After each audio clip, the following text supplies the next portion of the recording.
gosto de estar aqui no TEDx Torres Vedras. Eu sou o André, sou um hacker, embora hoje não pareça, mas sou. E sou um hacker que está do lado bom da força. E vou explicar também porquê. Fazer uma pequena reflexão sobre informação, segurança da informação e o papel do hacking ético no mundo livre e num mundo em constante mudança com a vinda desta inteligência artificial que nós temos acesso nos dias de hoje.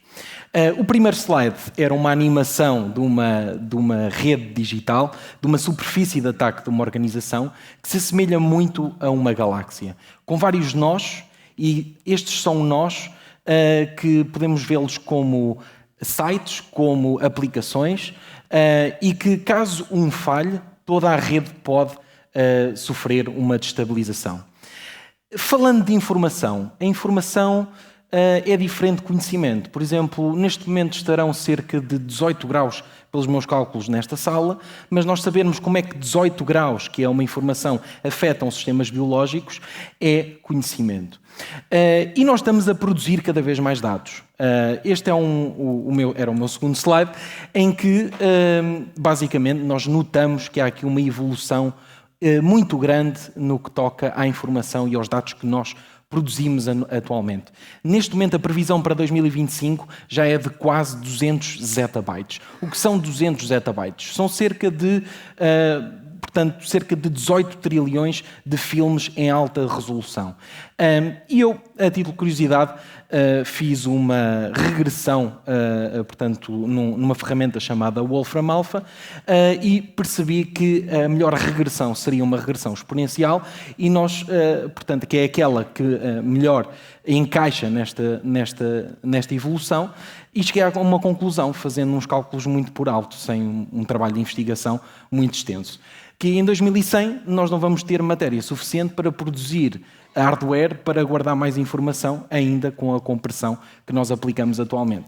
Portanto, é um problema para daqui a quase 100 anos, mas queria-me focar mais nos problemas que temos nos dias de hoje no que toca à informação e às redes de informação. De acordo com o World Economic Forum, isto foi um relatório do início deste ano, os maiores riscos para os próximos 2 anos, o primeiro é logo a desinformação. Em inglês nós temos misinformation and disinformation, em português nós tipicamente dizemos desinformação, mas misinformation é um conjunto de informações que não são verdadeiras, no fundo, e que não há uma intenção de manipular, enquanto que a desinformação há uma intenção de manipular. E depois temos um outro risco tecnológico a roxo, que é a espionagem e a guerra informática, no fundo. Depois temos um outro conjunto de riscos, mas a verdade é que nós já vemos muitos ataques informáticos também associados a conflitos armados. Há 10 anos, o World Economic Forum, neste questionário, em termos de riscos, coloca em quinto e sexto lugar estes dois riscos, em quinto e nono lugar, estes dois riscos tecnológicos. Portanto, agora que falámos um pouco sobre informação e estes riscos, eu gostava-vos de introduzir também o que é a segurança da informação. E a segurança da informação tem 3 pilares fundamentais, tem mais algumas propriedades, mas tem estes 3 pilares fundamentais, que é a confidencialidade. Por um lado, nós garantimos que as informações e as nossas informações são privadas e estão cifradas e, portanto, seguras. A integridade, o sistema tem que funcionar da maneira que foi concebido e não pode haver uma alteração ou uma remoção de dados que não é suposta. E, por outro lado, a disponibilidade, que nós sentimos ainda, à luz dos acontecimentos de dia 28, obviamente não se sabe se foi um ciberataque ou não, obviamente, mas sentimos aqui a quebra de disponibilidade de serviço, que é um outro pilar fundamental também da segurança da informação, da estabilidade de uma rede de informação, se assim o quisermos dizer. As redes de informação são mais do que redes de informação digitais. Há um livro muito interessante que eu recomendo, que é de Yuval Harari, chamado Nexus, que descreve precisamente as redes de informação. Mas falando de redes de informação digitais, há redes de informação desde os tempos antigos e hoje em dia temos redes de informação digitais. Aliás, democracias e ditaduras são também elas redes de informação, enquanto que uma ditadura é uma rede de informação centralizada, nós temos democracias que são redes de informação descentralizadas. nós temos, portanto, um conjunto de sistemas e um conjunto de operações que nós estamos a digitalizar. E, portanto, nós temos um lado mau da força, digamos assim, que são os crackers, que são aqueles indivíduos, organizações ou até atores estatais, tipicamente até de sistemas totalitários, e não só, e que tornam estas redes de informação insustentáveis. De que maneira? Destabilizando-as e comprometendo aquelas propriedades fundamentais que eu introduzi anteriormente. Por outro lado, temos os hackers. Os hackers, a definição original era que éramos indivíduos curiosos sobre a tecnologia e que a reinventávamos e que a melhorávamos e iterávamos, munindo-nos, no fundo, da nossa criatividade para encontrar um caminho criativo, não suposto, para efetuar uma determinada ação, obviamente seguindo as regras morais pelas quais nós nos regemos, e os hackers conseguem, no fundo, tornar estas redes de informação sustentáveis. Há um filme muito interessante, para além do seu nome ser uma capicua, é muito interessante porque não toca nestes temas de propriamente segurança informática, mas há uma semelhança muito interessante naquilo que nós fazemos do lado do hacking ético e no lado de quem também está a defender, no fundo. Há a segurança ofensiva e há a segurança defensiva. No filme também existe uma equipa vermelha e uma equipa azul.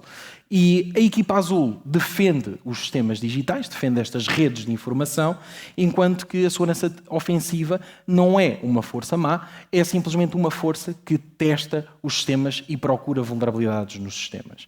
Portanto, a segurança defensiva, no fundo, aprende com base em acontecimentos passados e tenta prevenir estes ataques, enquanto que a segurança ofensiva tenta mudar o futuro. Tenta encontrar vulnerabilidades hoje para que amanhã um atacante real não consiga explorar essas mesmas vulnerabilidades nestas redes de informação.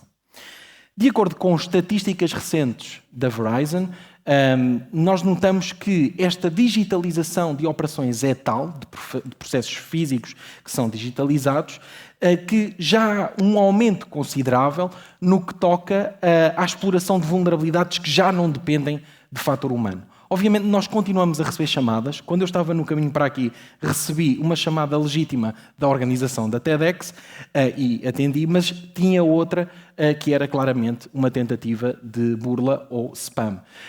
No entanto, notamos que há mais disrupções, está a haver mais disrupções hoje em dia por via de ataques a sistemas e através da exploração de vulnerabilidades que não dependem dessa interação humana.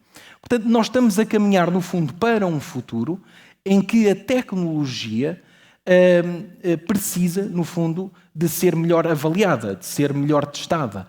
E agora, visto que nós temos esta massificação também da inteligência artificial, nós não só produzimos muito mais dados, como nos questionamos sobre um conjunto de temas extremamente relevantes. Será que a inteligência artificial um dia se irá virar contra a humanidade porque foi escravizada? Por exemplo, será que nós vamos, por outro lado, conseguir dominar ou controlar esta inteligência artificial e ela não terá essa consciência, portanto, poderá ser, digamos, colocada ao nosso dispor?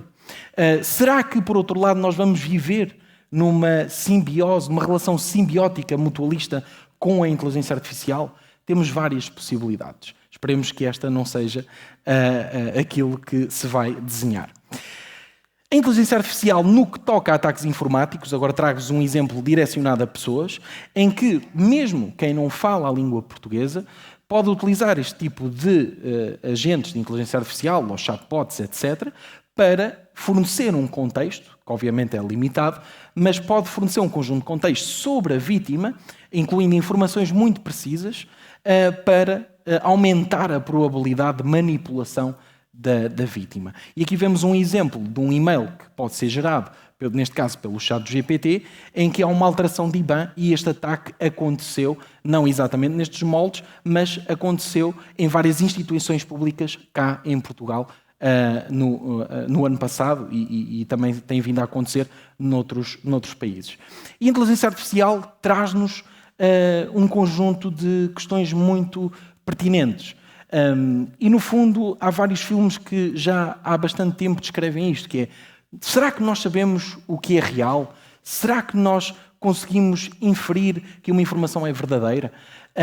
As deepfakes são um problema também que entronca diretamente naquilo que é a segurança da própria informação. Como é que nós resolvemos este problema? Será que a solução é trazermos novos modelos de inteligência artificial que consigam detectar e ser melhor que os modelos que a geram? Há uma solução muito interessante que eu gostaria de vos mostrar, que é o Content Credentials, que é uma iniciativa conjunta da Adobe, Microsoft e outras organizações, não só empresas como outras organizações públicas, em que propõe-se um novo standard para o que é conteúdos multimédia, em que nós conseguimos saber de onde é que aquela imagem ou aquele conteúdo veio, por quem foi o autor e quem assinou efetivamente, tal como nós assinamos com o cartão cidadão, por exemplo, um documento. Isto é uma iniciativa que eu orgulho-me de já ter contribuído até mesmo para a segurança do próprio standard e poderá ser uma possível solução para combatermos estes problemas de desinformação nos próximos anos.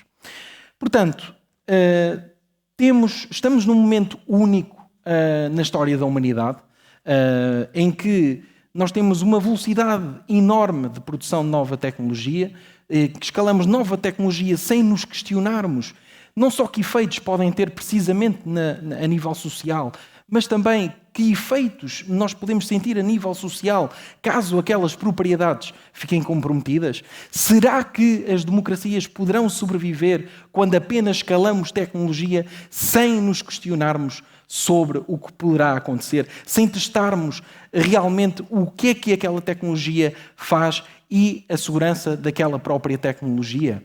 Se o conseguirmos fazer à escala global, provavelmente poderemos chegar àquela solução de equilíbrio, em que nós podemos, e caso a inteligência artificial venha a ter algum tipo de consciência artificial, é certo, nós possamos viver em harmonia, em paz, numa paz global e com um futuro tecnológico em que todos possamos ser livres. Este é um cenário muito interessante com o qual eu sonho, mas nós neste momento estamos numa direção que é muito difícil de prever o que vai até acontecer a seguir. Eu posso dizer que há cerca de 10 anos eu conseguia perceber ou conseguia sentir, trabalhando nas profundezas tecnológicas, o que é que poderia acontecer nos próximos tempos e explorava já temas de desinformação em 2016, 2017, em alguns hackathons em que nós tínhamos que criar aplicações, por exemplo, num fim de semana. E hoje em dia realmente não consigo ver muito mais para além do horizonte de eventos.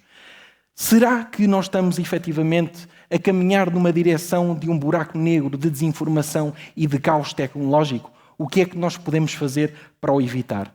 Todos nós, não só os hackers éticos, como também muitas outras áreas, temos todos um papel fundamental para que consigamos viver neste futuro que todos nós ambicionamos, em que a tecnologia não nos escraviza, mas que nos potencia. Muito obrigado.